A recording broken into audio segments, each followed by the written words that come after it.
Hi, folks. Welcome to another episode of Film Study. This is Ken McCusick.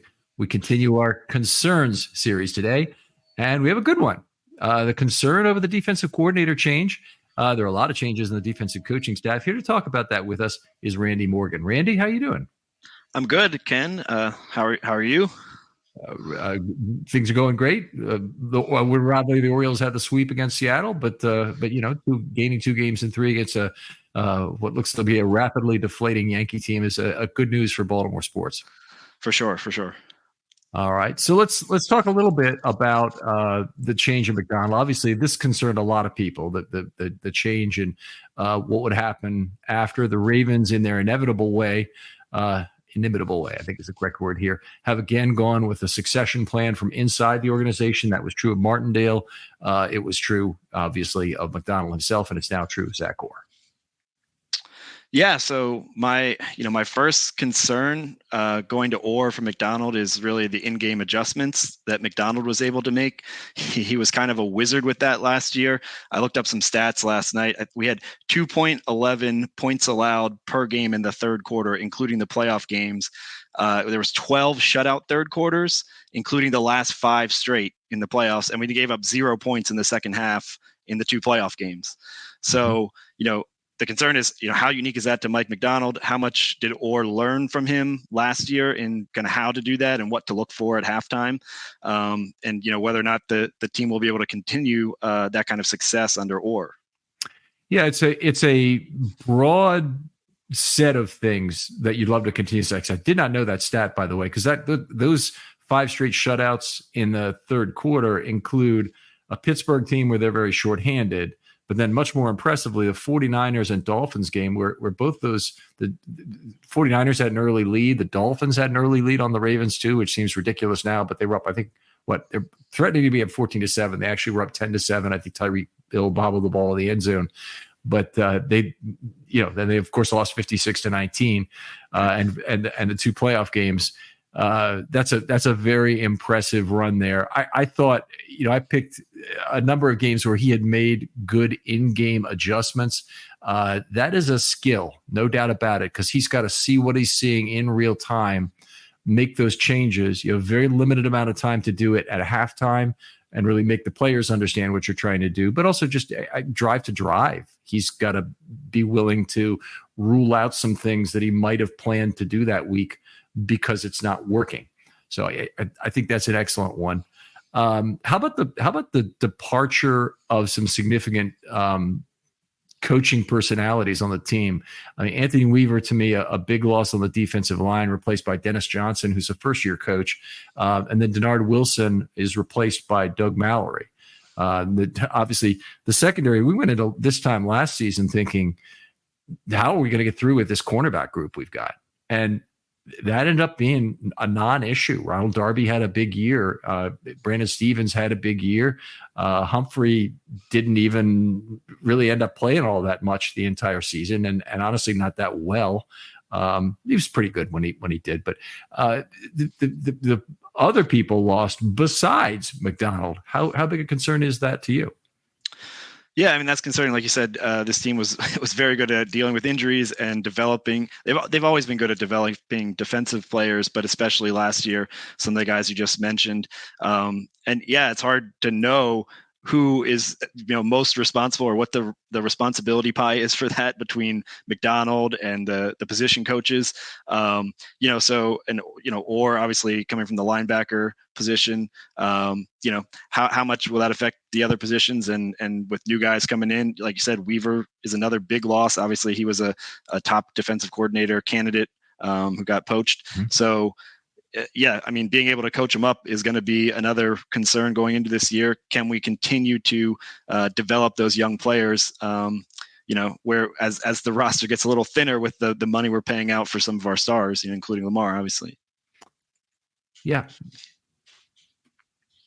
I know you have a list of these. I don't want to stop you, but go ahead. Yeah. Sure. So my next concern is that Orr doesn't have any official play calling experience yet at a high level.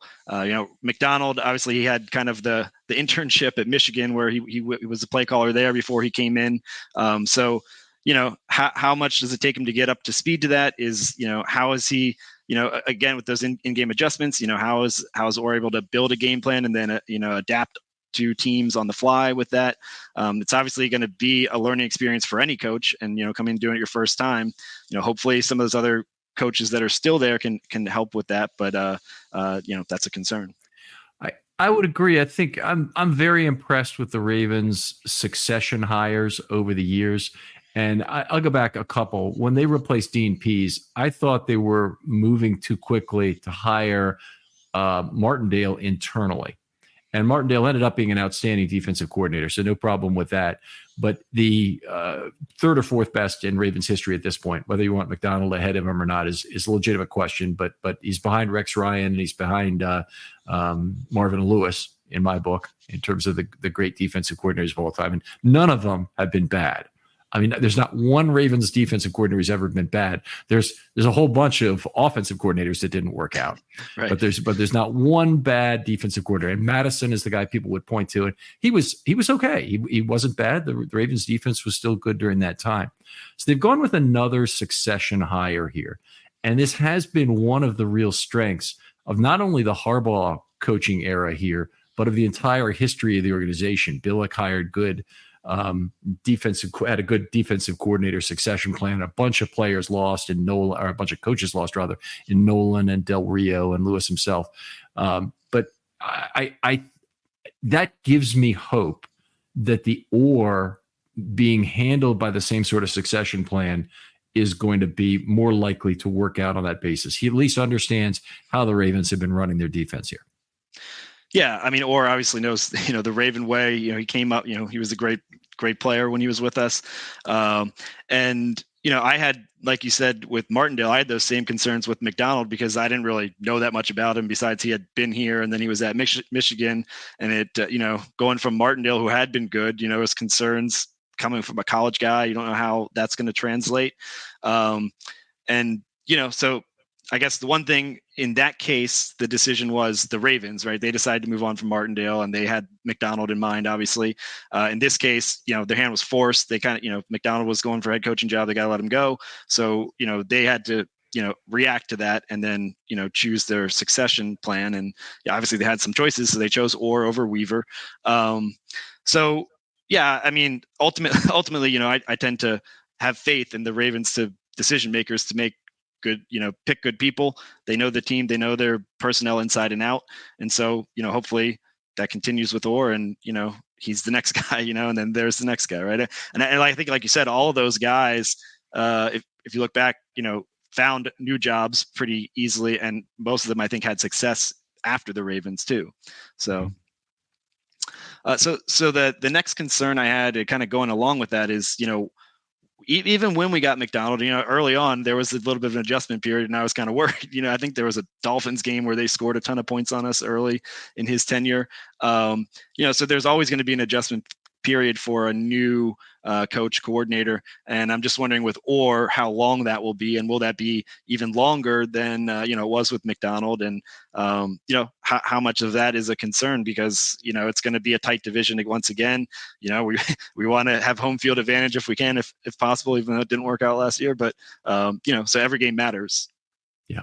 I think it's a legitimate concern there are certain mechanics to the job. And some of that is on Orr's side. I think it's going to be less this year in terms of the players not understanding what's expected of them, because I think expectations are actually going to be pretty similar. That hopefully it will be a 50,000 foot down coaching mentality, which means, again, players understand the big picture before they focus in on what their smaller role is within that defense. I think when you're starting with that base, and particularly if they want to keep that system, which I think, if you look at the offensive coordinator change last year, they kept a lot of the run game concepts from the Roman era. They didn't, they wanted to move on from Greg Roman. They wanted to layer in more to the passing game and improve that side, but they didn't want to throw away everything Roman had done either in terms of developing quality concepts. I think a lot of that will stay with Orr as well. And, if for the people who hate John Harbaugh, take a look at how freaking seamlessly the Ravens have changed defensive coordinators and other defensive coaches. and rebuilt the staff in a quality manner time after time. I mean, it's just Harbaugh's been around a long time, and yes, I understand a lot of people really thought Macdonald was the road to some coaching dynasty. It's a lottery ticket. I mean, Macdonald might be a great coach. He might not be. He might be a great defensive coordinator again 5 years from now. And it'll be sad that the Ravens lost him, but they weren't going to keep him, and you aren't going to keep good people generally who get offered better opportunities. So you just deal with it and rebuild that coaching staff again, hopefully, and hopefully you do as well, and those guys leave too. Yeah, I mean, the idea of getting rid of Harbaugh has just always been kind of silly to me. I mean, the guy's going to be in the Hall of Fame, and not to go off to an offensive tangent, but I mean, you talk about transitioning defensive coordinators, but how many teams have transitioned their starting quarterback with almost seamlessly? Got stayed a contender. So, and Harbaugh, he's not old. For a coach, I mean, he's got plenty of time left. So, yeah, I mean, it was kind of. I don't ever see that we're just going to go to Macdonald and kick Harbaugh out of the can unless he was really wanting to retire. And who knows, down the line, maybe we bring Macdonald back if Harbaugh retires, right? So. Yeah, it's possible. I mean, Macdonald is now signed for, I think, 6 years in Seattle, but yeah. Right. I'll go on to the next one here. I think that managing the opposing run pass success was something that is an enormous hallmark that's actually different from other Ravens coordinators in Macdonald's column. All right. And it's something I hope Orr can continue. But Macdonald really made a choice to de-emphasize run defense for the first time in Ravens history to the benefit of the pass defense. So they went to a lot of starting too high looks. And yes, they rotated out of that, went to a lot of matchup zone to cover sides of the field differently, to show a robber occasionally, and with success to take away routes. They did a lot of things that were different on the back end, but most of what they did put more stress on their front six or seven guys, the two linebackers and the four guys outside linebackers and defensive linemen. And that did lead to more level 2 first contact opportunities and more yardage. They more than made up for that, obviously, in terms of turnovers and reduced yardage in the pass game. And I think that was just managed masterfully last year. It's very different from the Ravens way. The Ravens way for the first 20 seasons, if you've heard on this show many, many times, has been Ravens never allowed 4 yards a carry in that entire period. Well, this last year, they allowed well north of 4 yards per carry. But again, they more than made up for it on the passing game side. And I hope that's something Orr will continue. I think it's a winning strategy for the way the games are played now, even though it can look frustrating as it did for that first drive of the Rams game. Yeah, and I assume that will be something that Orr continues, and I actually think that's going to become something that's that we're going to see all over the league. Actually, people following Macdonald's lead in that. I mean, everyone who watches football knows that the passing game has just become more and more important over the last 2 decades with rule changes and better quarterback play. So, that if you even want to call it a zag there to, emphasize stopping the pass was a huge key in the Ravens defense being so good last year. And I think, also that goes along with some of the personnel they have, the ability to play Kyle Hamilton kind of in between there in that nickel role. So with those pieces still in place, I would expect Orr to continue that on. And like I said, I think you'll see it all over the league, actually. So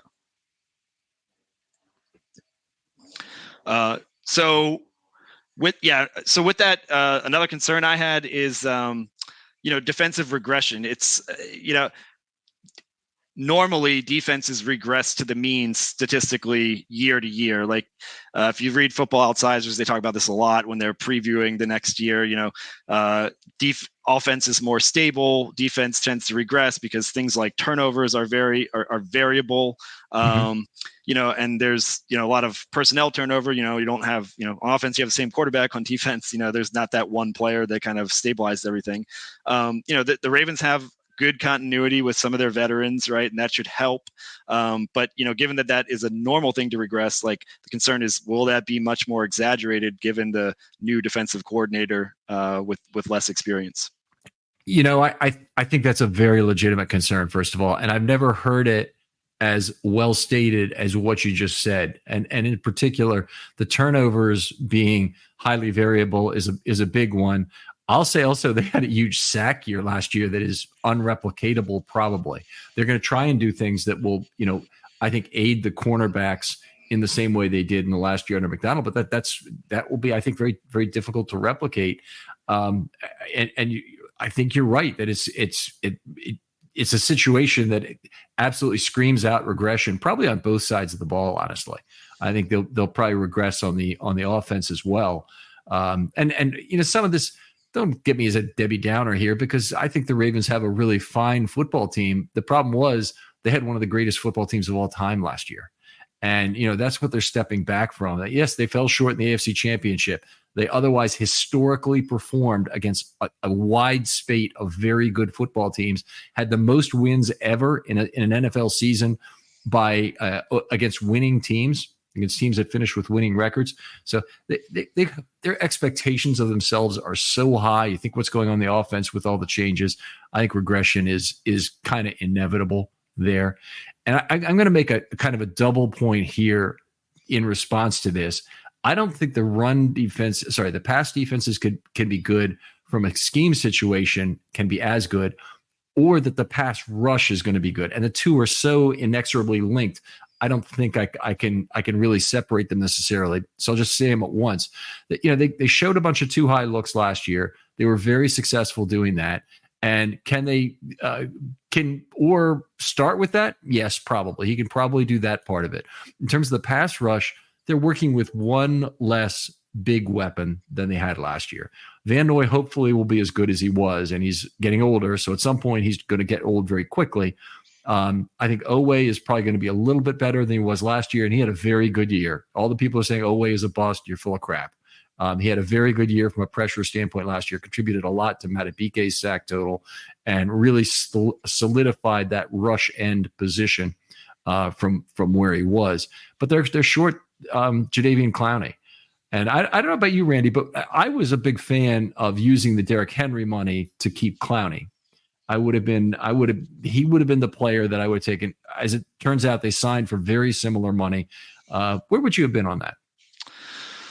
It's interesting. Yeah, I mean, I can totally see that. I was never getting Derrick Henry wasn't something where I was like, oh my God, we got Derrick Henry, we're winning the Super Bowl. Obviously he's a good player. Hopefully he can keep playing that well as he ages, especially this season. Maybe pairing him with Lamar will even open up some opportunities for him. I guess you never know what it's going to cost for Clowney or whatever. I could definitely see the argument for bringing Clowney back to secure the defense. Maybe they think that, Ojabo is going to do the job next year, or maybe they think they can find another guy at the last minute, like, they have a couple of times. Right. So I could see the argument either way. You want me to take a stance? I'm probably okay with the Derrick Henry signing, but I see the valid point of, keeping Clowney around because he was excellent and, it way exceeded expectations when we brought him in last year. So we'll see, what else they can do, between now and every year. Data breaches are on the rise. In 2022, the number of victims shot up nearly 41.5% from the previous year, and your personal information is at risk. With hundreds of commercial databases ready to be hacked, and that number of victims, it keeps going up each year. Plus, the U.S. has another big data privacy problem, the people search sites. You guys have all seen these. These are websites that create detailed personal profiles on millions of Americans and then publish them online for anyone to see. Your address, your phone number, even family details are just a click away. But there's a way to protect yourself. Meet Incogni. Incogni reaches out to data brokers on your behalf, requests the removal of your personal data, and handles any objections they may have. This means less stress for you and more peace of mind. With Incogni, you can safeguard your information from cyber criminals who steal social security numbers and other sensitive personal data to commit identity theft. Imagine the relief of knowing that your personal data is no longer easy prey for hackers. Incogni also protects you from data brokers selling your information to companies to target vulnerable and disadvantaged groups, exposing you to even more discrimination. These lists with titles like Tough Start, Young Single Parents, Rural, and Barely Making It can harm you both online and offline. Don't let personal data Don't let your personal data fall into the wrong hands. Take control with Incogni today. Visit incogni.com/film study and safeguard your privacy now. It's time to reclaim your digital security. That's Incogni/film study. INCOGNI.com/film study. Incogni, your shield in a digital world. The beginning of the season. And that's another thing I wonder with Orr. The Ravens defense was so good last year. Would that entice anybody to kind of come here for a little bit cheaper? Any like kind of veteran cuts or anything like that are available? Or are they going to want to go play with McDonald in Seattle now? So, yeah. Let me address that one for a second, because, one of the places where the Ravens, I believe, are still shorthanded is in the half-field safety role. So, people might hear your comment and think, oh, he's talking about a pass rusher. I'm not even sure they have another room for another pass rusher on this team with, Tavius Robinson and Harrison, and then 4 guys, including Adisa Isaac, and the 3 we think will maybe they're more significant pass rushers this year, including Ajabo. That's already 6 outside linebackers. Those guys are already going to be fighting for game day activations. Now, you could cut Ajabo, you could cut somebody else, maybe you could trade Tavius Robinson, maybe if you really didn't see how he was going to fit into your long-time plan. But it's the Ravens are already stocked in terms of the number of bodies. If they had an injury, sure, they can go out and replace somebody with that. But already I think they're a little loaded. But getting back to your point, it's a really good one about, hey, wouldn't you want to play for the Baltimore Ravens defense? I think that has generally been the case. And it's been, something that Ravens have been able to successfully go out and get pass rushers by. What if they wanted to get that available free safety? There's a portion of what's going on right now tells me the Ravens are waiting for the market to fall in line at safety. And they will get their guy, but it'll happen at the last second. And I don't think they need a strong safety type. So Jamal Adams is the wrong guy for the Ravens. I think they need a back end guy with a free safety background who's willing now to play 50 or 60% of the snaps on the back end as a, not necessarily a starter even in games, but to take on that Geno Stone role. Okay. Yeah. So you see that as kind of playing with Marcus Williams and having Kyle in the nickel then in that. Yeah. Yeah. And I think Geno Stone is another kind of big loss. He was very good for much of the year last year, kind of out of nowhere, a little bit. So I think if they can find somebody to really replace that, especially when I guess, I don't know Marcus Williams' injury history before the Ravens, but he's certainly had some issues since we've had him. But hopefully, it's a one-time thing. You can always use more depth in the secondary. I think we learn that every year. They had guys that were around on the fringe of the practice squad and the roster. Andrews and DHC, who ended up starting the game for the Texans in the playoffs. Right. So they had guys who were in that role, who were veterans. They might not have been the ideal guy. I think they probably have the chance for the pick of the litter this year. And one of the places where the Ravens are bare right now is they don't have a backup to Marcus Williams. There's nobody on the team who's a backup to Marcus Williams. Even if they brought back Daryl Worley, I don't really think he'd be that guy. I think he fits the split field role very well, but I don't see him as a single high guy or a guy you'd want to replace Williams for an extended period of games.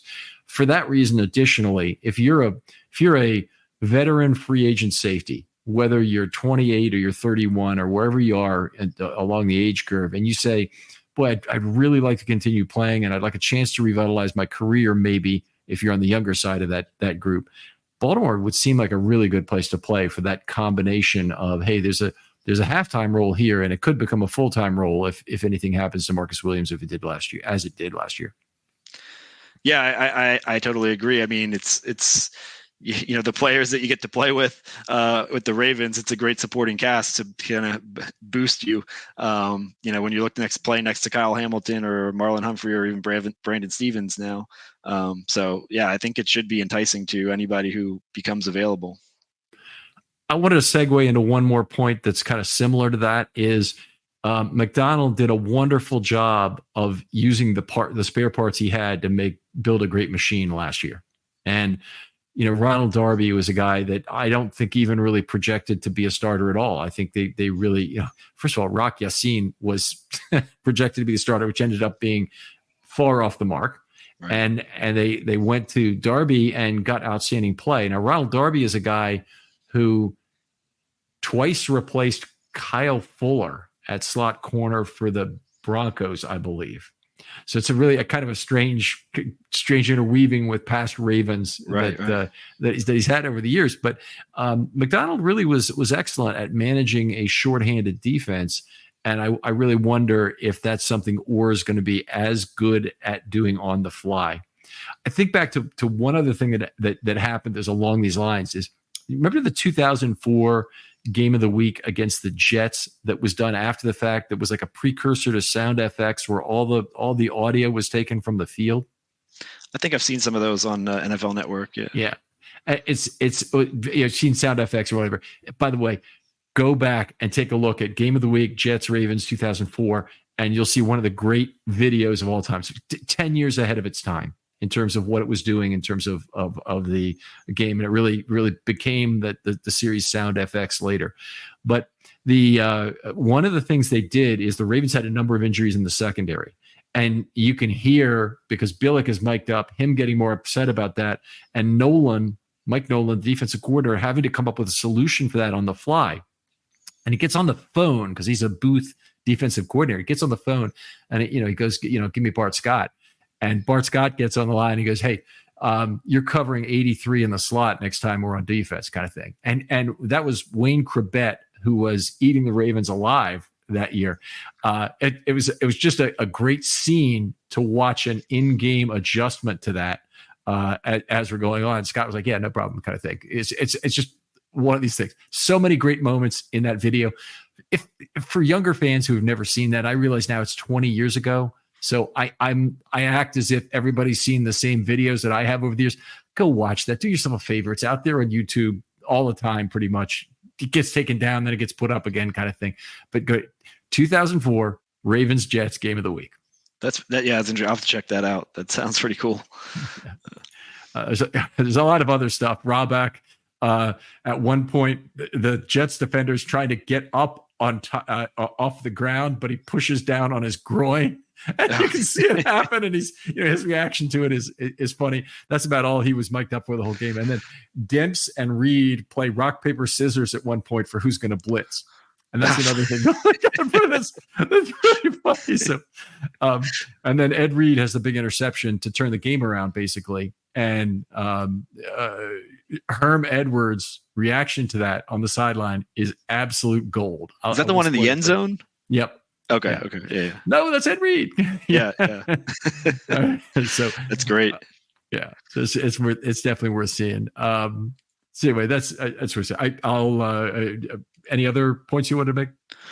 Well, yeah, on that, using this spare parts, I think that kind of goes back to something we talked about earlier with the coaches departing, right? And how much of that is the defensive coordinator making those adjustments in the game and determining who to use or what the right role is for people, and how much of that is the position coaches coaching them up and suggesting things to that coach. So I guess again we'll see how that shapes out this year. The one thing with Orr, I wonder that might be maybe a positive is he obviously has a close relationship with the players. He's not that far removed from being a player, so you wonder if he might be a little bit more of that motivational players coach kind of thing, more so than maybe Macdonald was. He's very relatable. I think that Macdonald, he intellectual, certainly as a coach, and somebody who I think had the right teaching attitude to be relatable. I think that treating these players as adults and treating them at here's what the defense is trying to do as a whole, and take a look at this, and then here's your part within that. I think that was very well done. And that's the first time I remember the Ravens ever trying to do it that way. I think that worked out well, but I think you're generally right that former players who are not too far removed from the league are the most relatable naturally. And Anthony Weaver had that in spades. Anthony Weaver, definitely a guy who gets right in there and mixes it up with the defensive lineman in a very impressive way. So, I think you're right. It's certainly true. I'll come up with one more here. for Orr that I think is potentially an issue for him specifically is that he benefited from being under Pease in a committed nickel scheme. Okay, so committed nickel meaning that they keep two inside linebackers on the field for almost every down. The other defensive coordinators before and after were not committed nickel guys. So Martindale, was willing to use the dime again. Pease, won his first 5 years, only played 3% dime snaps during that entire period. This last year, he finally played Anthony Levine a little bit, but his first 5 years, basically no dime snaps. I wonder if Orr is going to ride Simpson longer than he should because he wants him to be a 3-down linebacker. Simpson is a second-year player. We don't know who he is, not really, because he's hardly played at all. Right. We've seen some good flash, but is it fair to say he's the committed nickel answer, or do you want Orr continually thinking about, do I really need to put in a dime back, even if it costs me a little bit of my relationship with Trenton Simpson? Right. Yeah. And you probably know the statistics. I don't know. I don't think we played much dime last year with Queen and Roquan out there. And obviously you expect there's going to be some drop off from Queen to Trenton. So yeah, I mean, I think that's an interesting question. And another thing that goes along with that is, how are teams going to counter what we did last year? Right. Because, now that they had a whole year of seeing what we did, if let's say Orr tries to follow similar philosophy to what McDonald was doing, the rest of the league's going to react to that, and they're going to come up with things to beat that scheme, to beat Kyle Hamilton in the slot or whatever it is. So yeah, I think it will be interesting to see if he's, goes back to his playing days and kind of is more focused on that kind of alignment, or if he's, more adaptable to use, different personnel given the situation. Yeah. There are some choices which kind of get made for you by your personnel. Right now, the Ravens, for example, have kind of a limited set of outside linebacker pass rushers. If you're hoping for David Ojabo to be your number 3 pass rusher, you're already kind of hoping. You're already making hope your strategy. Maybe Adisa Isaac is the guy. Maybe Chuck Smith works more miracles, and Tavius Robinson suddenly becomes a pass rusher. It could be. There are other avenues for the Ravens still to have good outside linebacker pass rush, but I don't think they have such a surplus of pass rushing talent there that they'll necessarily get away from the good 3-to-make-2 situation they've never had before on the inside. Never once in Ravens history have they had 3 guys who could rush the passer from the inside like they have right now with Madubuike, Travis Jones, and Michael Pierce. So I think they're sticking with that. I think they will stick with that if those guys obviously remain healthy. Right. Yeah. I think that makes sense. And getting Madubuike come back was a huge win for us, I think. Yeah. Randy, absolute pleasure talking over this with you. Great discussion, much shorter than I expected, given the list of comments we had in the production meeting and how long we thought this might go. Tell folks where they can talk football with you online. Yeah, so I'm JR Morgan 16 on Twitter.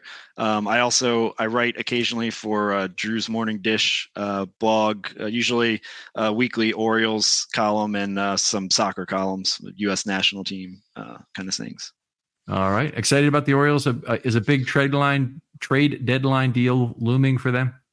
I think it has to be. I think, we need pitching. I mean, with Bradish and Means going down, I think we need a starting pitcher, whether it's a back end guy to kind of help us get through the season, or, somebody who could start game 3 of a playoff series. And I don't want to go too down that rabbit hole, but, next season's a concern too, with Bradish out and, Burns probably not back. So I expect they'll do at least one move for a starting pitcher and probably something for a reliever too. But man, it's great times. I mean, great season last season, top of the league again right now. So it's very exciting.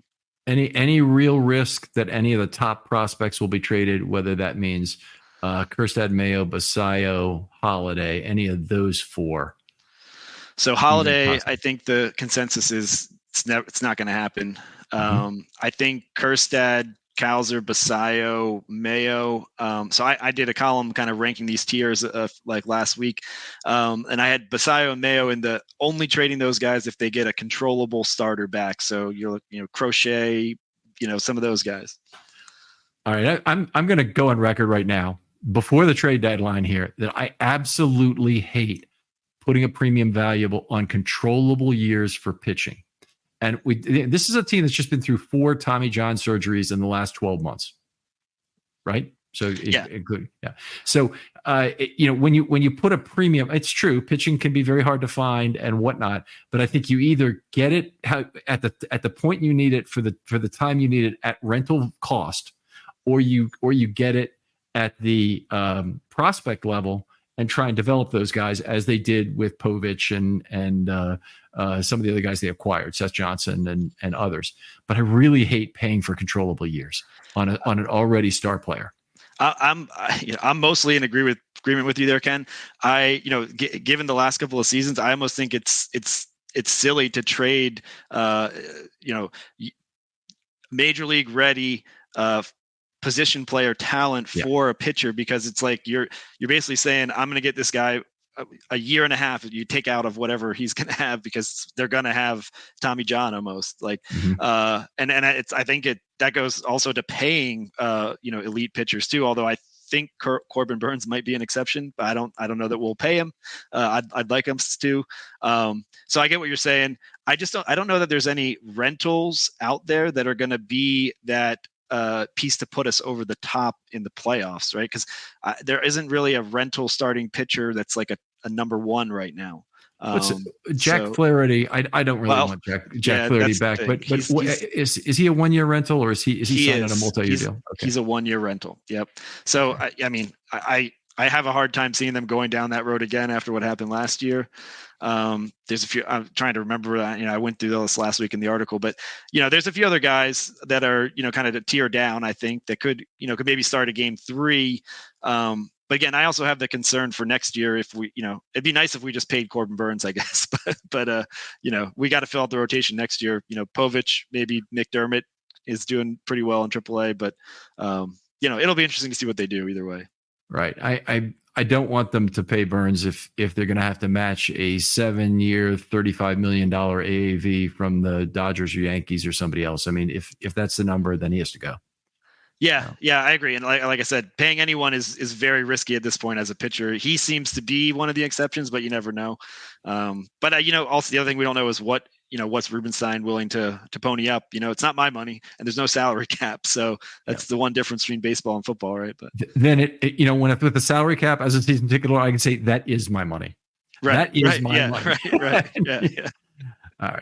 All right, outstanding. Randy, really appreciate you coming on. Other folks out there, if you'd like to be on a Film Study Short, hit me up. DMs are always open on Twitter. In particular, if you want to be part of this concern series, you saw a great job Randy did here. Don't be intimidated by it. I'd love to have you on, talk about whatever your concern is schematically.